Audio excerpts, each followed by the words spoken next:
जय श्री कृष्ण में प्रियांशी। आज हम 84 वैष्णवों की वार्ता से अच्युत दास गौड़ जी के परिचय का सेकेंड पार्ट सुनेंगे। तो अच्युत दास गौड़ जी ये नित्य लीला में श्री विशाखा जी की सखी हैं और इनका नाम है मोहिनी।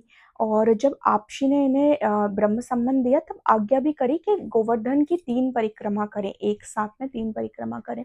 तब ये अपने घर आए, नारायण दास ब्रह्मचारी जी को सारी बात बताई कि आपशी ने मुझे कैसे ब्रह्म संबंध दिया, मुझे कैसे अपनी शरण में लिया और फिर मुझे आज्ञा करी है कि मैं गिरिराज जी की 3 परिक्रमा करूं। तब ये अपने घर से निकल गए और 3 परिक्रमा करने लगे। तो 2 परिक्रमा तो जो गिरिराज जी की इन्होंने करी बड़ी ही आसानी से हो गई, पर तीसरी परिक्रमा क्योंकि ये थके हुए भी थे और कुछ खान-पान भी नहीं किया था, तो उसकी वजह से ये थक गए। अप्सरा कुंड पर आकर थक गए, पर ये वापस फिर भी नहीं जा रहे थे। तब वहाँ पर अप्सरा कुंड के थोड़े से जब ये आगे चले तब वहाँ पे एक ग्वाला मिला और इनसे बोलता है कि तुम यहाँ से आगे मत जाओ, यहाँ पे आगे शेर बैठा है, तुम्हें खा जाएगा। तब भी उस ग्वाले को इन्होंने बोला कि अब शेर मुझे खा जाता है तो खा जाए, पर आपशी ने, महाप्रभु ने मुझे आज्ञा करी है तो मैं पीछे तो नहीं जा सकता। फिर ये आगे गए तो देखा कि एक शेर खड़ा, वास्तव में खड़ा हुआ है।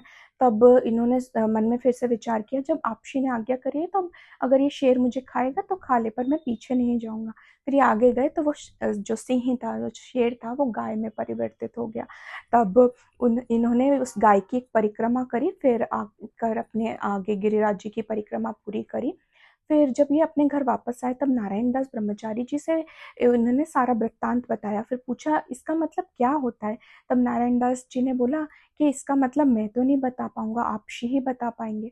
तब ये फिर आपशी के पास गए, आपशी को दंडवत प्रणाम किया और आपशी को सारा वृत्तांत बताया। तब आपशी ने बताया जो वो ग्वाला था वो कोई और नहीं, स्वयं ठाकुर जी थे, जो तुम्हारे साहस की परीक्षा लेने आए थे, और गिरिराज जी ही स्वयं सिंह का रूप धारण करके आए थे और तुम्हें गाय के स्वरूप में दर्शन करे। वास्तविकता में भी जो गिरिराज जी का स्वरूप है वो एक गाय के स्वरूप जैसा ही है। तो गाय के स्वरूप में श्री गिरिराज जी ने तुम्हें दर्शन दिए थे, पर तुम्हें अभी तुम वही कच्चे हो तो तुम्हें अपने वास्तविक लीला के दर्शन नहीं करवाए। तब इन्होंने आपशी से कहा, महाराज मैं तो आपकी शरण हूँ, आप ही कृपा करके मुझे प्रेम का ध्यान दीजिए। पर आपशी प्रसन्न हुए। जय श्री कृष्ण। श्री वल्लभाधीश की जय।